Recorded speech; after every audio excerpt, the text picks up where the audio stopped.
Ladies and gentlemen, Mr. Ricky Gervais. Hi, how you doing? Cheers, thanks.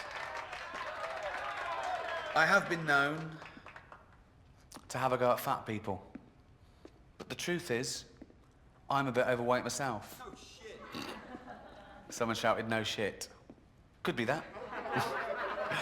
40 years build-up.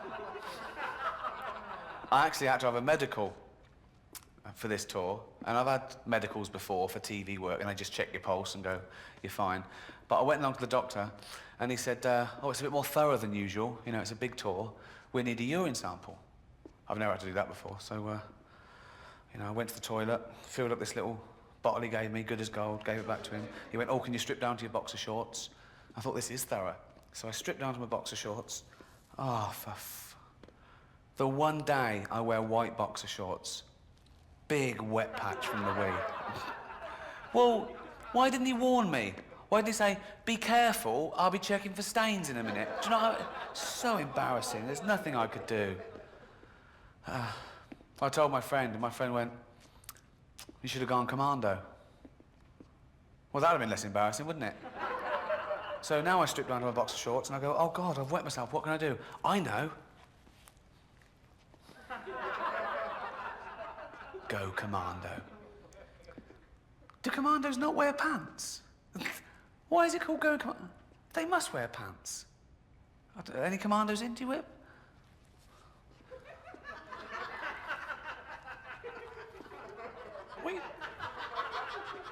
Why are you not wearing pants? What do you mean, because we're commandos? They're going to see that, at least camouflage it. Put a little... Well, now it's getting bigger. Why is it getting big? Look, there's barbed wire up there. You're going to lose it. Pop it away. Go Commando. But I am a bit overweight. I never worried about that before I was famous, and I'm not more vain now. It's that you read about yourself, and the papers, they need an adjective. They can't just say Ricky Gervais comedian. They say things like Ricky Gervais, tubby comedian. Why bring that into it? Ricky Gervais, rotund comedian. Rotund? That sounds like a giant fucking wombat. I'm not rotund. One called me a chubby funster. That's a gay porn name. I was jogging once, listening to some sounds on my MP3 player. Oh yeah, looking good. Paparazzi got me. Full page in the paper the next day, with a headline, iPod. Cheeky bastards. Thanks very much. Good night.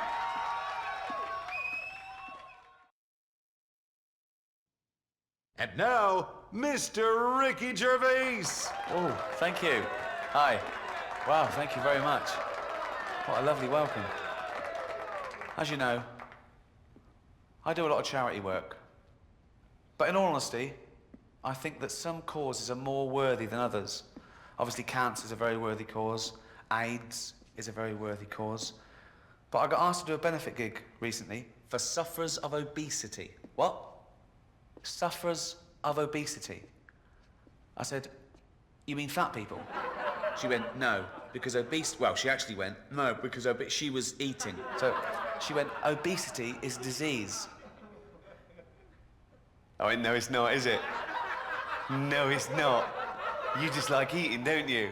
How is that a disease? Oh, I'm so fucking ill. Oh, I am well ill. I went, what's the disease? She went, everything tastes good. Everything. Not salads. It's not a disease. Leprosy is a disease. Can you imagine Jesus in the temple?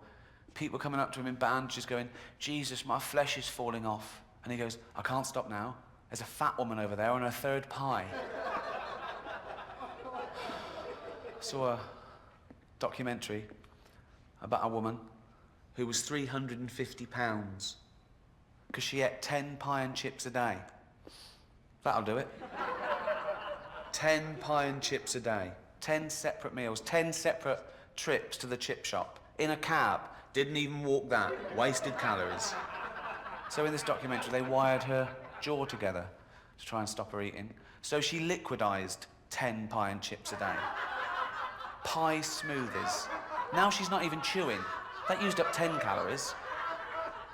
So, they took her to hospital to give her that operation where they staple your stomach together. And she was sitting there in hospital, looking all depressed.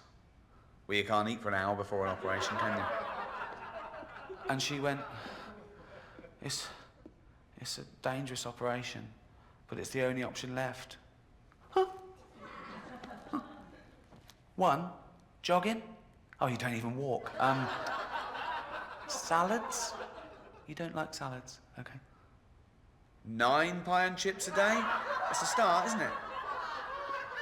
They make excuses, don't they, fat people? They say things like, it's glandular. It's not glandular, it's greed. It's big bones. Yeah, big bones covered in meat and gravy.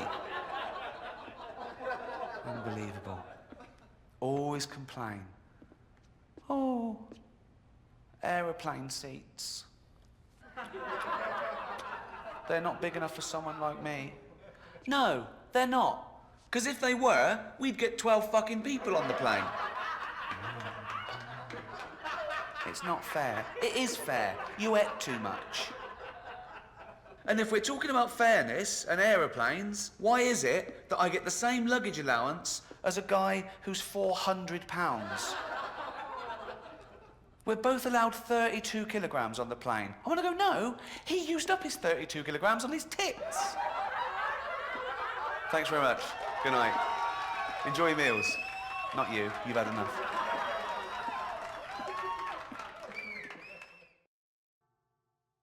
Mr. Ricky Gervais! Whoa.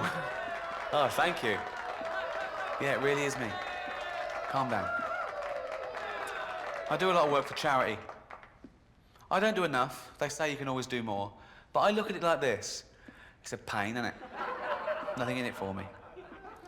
Do a lot of work for cancer. That's my chosen charity. Do a lot of work for people with cancer. And they're welcome to it. But I will say this. If I ever get cancer myself, I'm going to walk into the nearest hospital and go, right, I paid for that machine. Get that little bald fucker off it. Talking of little bald fuckers, I did the teenage cancer gig last year. What? No, I'd done it 2 years before, but they called again last year. We're still ill. You lasted.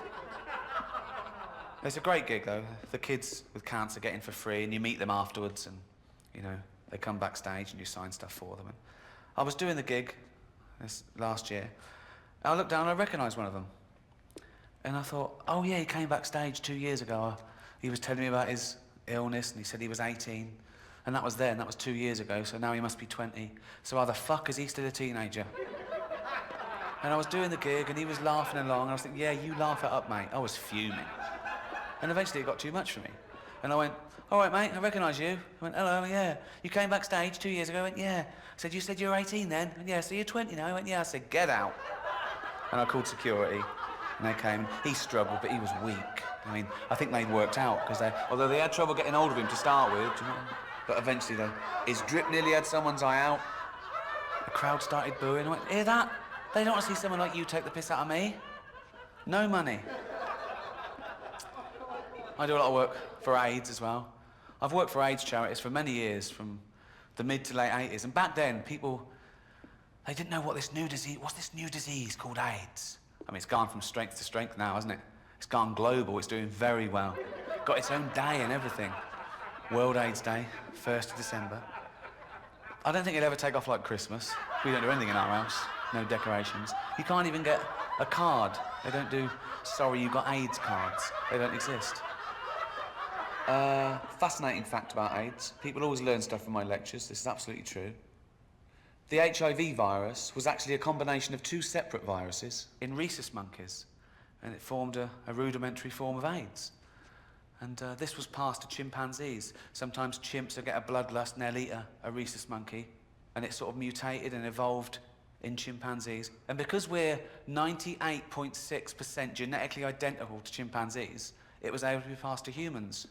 And the first human contracted AIDS when he was chopping up chimp meat and cut his finger. Although that's the excuse I'd have given. You'd have to come up with something, wouldn't you? Doctor goes, well, you're the first human to contract AIDS. You go, is that bad? Yeah, it can be. Well, how would I have got that? 2 ways. 1, you were fucking a chimp up the arse.